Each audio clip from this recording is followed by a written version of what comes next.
Halo teman-teman, perkenalkan nama saya Ruth Agita, saya mahasiswa program studi manajemen dari kelas K dengan NPM 210120100436.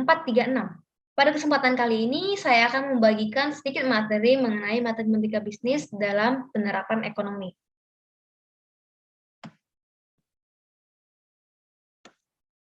Materi pertama mengenai surplus konsumen. Surplus konsumen merupakan selisih antara jumlah maksimum yang rela dibayar konsumen dengan jumlah yang sebenarnya dibayar oleh konsumen. Jadi, surplus konsumen ini memiliki rumus setengah alas kali tinggi. Ini merupakan grafiknya.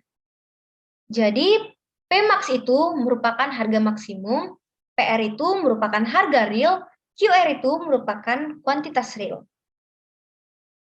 Dan surplus konsumen berada di bawah kurva permintaan dan di atas garis harga real. Kita langsung masuk ke contohnya. Hitunglah surplus konsumen untuk fungsi permintaan Q sama dengan 40 kurang 2P yang tingkat harga pasarnya 10. Jadi, tadi kita dapat persamaannya, Q sama dengan 40 kurang 2P, kita mencari persamaan P-nya. Kita pindah ruaskan dan mendapatkan P sama dengan 20 kurang 0,5 Q. Jika P 0, maka kita masukkan tadi ke persamaan yang tadi ya teman-teman, dan kita mendapatkan Q sama dengan 40. Dan jika Q sama dengan 0, maka P sama dengan 20. Kita masukkan juga ke persamaan yang tadi. Selanjutnya, jika P equilibrium sama dengan 10, maka Q equilibrium sama dengan 20. Dan ini merupakan grafiknya, teman-teman. Dan selanjutnya kita akan mencari surplus konsumen dengan rumus setengah alas kali tinggi, di mana alasnya merupakan 20 dan tingginya 10. Jadi kita mendapatkan surplus konsumen sama dengan 100. Selanjutnya kita masuk ke surplus produsen. Surplus produsen merupakan selisih antara jumlah sebenarnya yang diterima oleh produsen dengan harga terendah yang rela diterima oleh produsen. Surplus produsen memiliki rumus yang sama antara surplus konsumen, yaitu setengah alas kali tinggi. Ini merupakan grafik surplus produsen, di mana P minim merupakan harga minimum dan PR harga real, QR sama dengan kuantitas real. Surplus konsumen, surplus produsen berada di atas kurva penawaran dan di bawah garis harga real. Kita langsung masuk ke contohnya, teman-teman. Jadi seorang produsen mempunyai fungsi penawaran P sama dengan 0,50 Q tambah 3. Berapakah surplus produsen bila tingkat harga keseimbangan pasar 10? Jadi tadi kita dapat persamaan P sama dengan 0,50 Q tambah 3. Kita pindah ruaskan sehingga kita mendapatkan Q sama dengan negatif 6 tambah 2P. Jadi jika Q sama dengan 0, maka Q sama dengan negatif 6 tambah 2P. Kita masukkan ke persamaan yang tadi ya teman-teman. Kita ibaratkan Q sama dengan 0. Dan kita mendapatkan P sama dengan 3. Jika P equilibrium sama dengan 10, maka Q equilibrium sama dengan negatif 6 tambah 2P equilibrium. Jadi Q equilibrium sama dengan 10. Ini merupakan grafik dari surplus produsen. Dan kita cari surplus produsennya berapa. Dan kita mendapatkan alasnya sama dengan 14 dan tingginya sama dengan 7. Jadi surplus produsennya sama dengan 49.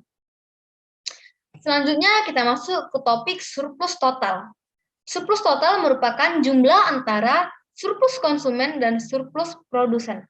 Di mana rumusnya itu penjumlahan antara surplus produsen dan konsumen atau setengah alas kali tinggi. Ini merupakan grafiknya. Kita langsung masuk ke contoh soalnya, teman-teman.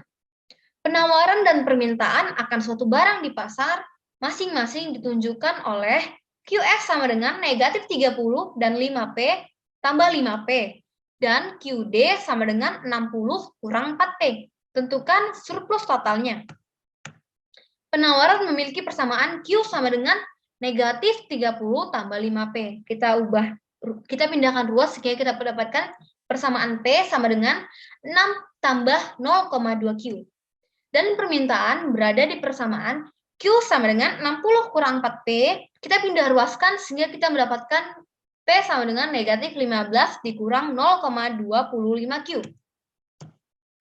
Keseimbangan pasar berada di persamaan QD sama dengan QS. Kita masukkan ke masing-masing ruasnya, teman-teman. Dan kita mendapatkan P equilibrium sama dengan 10. Jika P equilibrium sama dengan 10, maka Q equilibrium sama dengan 20. Kita pindah-pindahkan ruasnya, teman-teman. Ini merupakan grafik dari surplus total. Dan kita mencari surplus totalnya. Aku memakai rumus setengah alas kali tinggi aja, teman-teman, biar lebih mudah. Di mana alasnya merupakan 6 dan tingginya merupakan 20. Jadi kita mendapatkan surplus totalnya sama dengan 60. Selanjutnya kita masuk ke topik keseimbangan pasar atau equilibrium, di mana keseimbangan pasar tersebut memiliki persamaan QD sama dengan QS. Ini teman-teman. Jadi P itu P equilibrium dan Q equilibrium, dan E itu merupakan equilibrium, QD itu merupakan kuantitas permintaan. Selanjutnya kita langsung masuk ke contoh soal ya teman-teman. Jadi fungsi permintaan suatu barang QD sama dengan 30 kurang P dan fungsi penawarannya QS sama dengan negatif 30 tambah 5P. Berapakah harga dan kuantitas keseimbangan yang tercipta? Tadi kita sudah mendapatkan persamaannya teman-teman, QD sama dengan QS.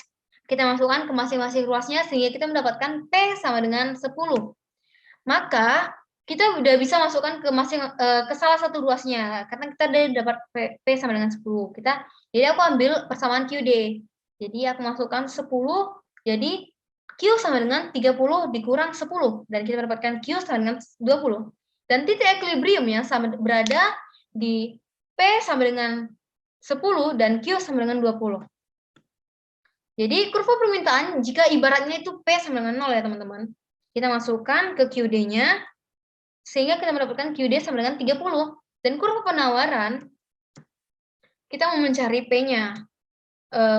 Ibaratkan Q-nya itu sama dengan 0. Kita masukkan ke P, kita masukkan ke Q-nya sehingga kita mendapatkan P sama dengan 6.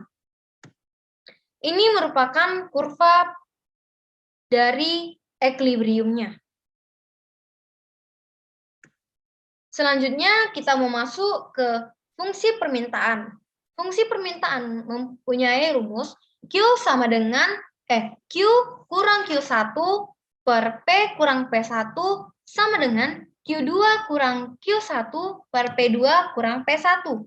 Di mana Q1 merupakan kuantitas awal dan Q2 merupakan kuantitas dan itu merupakan perubahan kuantitas dan P1 merupakan harga awal dan P2 merupakan perubahan harganya.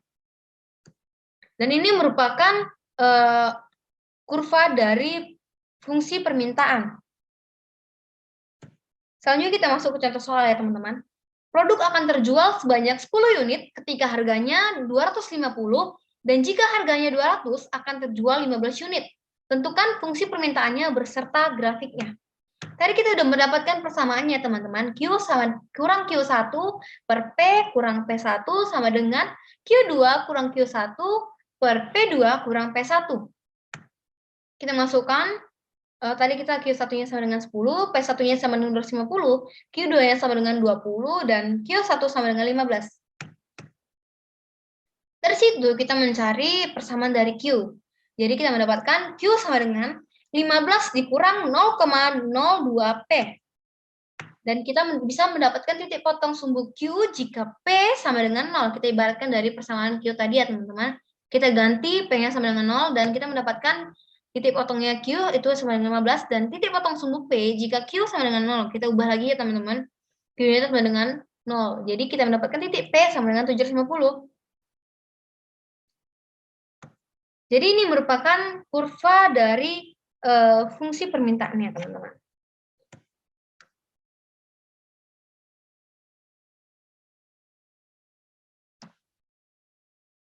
Oke, mungkin sekian dari Sedikit penjelasan saya, semoga ilmu yang saya sebarkan bisa menjadi manfaat bagi orang sekitar saya. Jika ada salah perkataan, mohon dimaafkan. Sekian dari saya, terima kasih. Sampai berjumpa di lain video.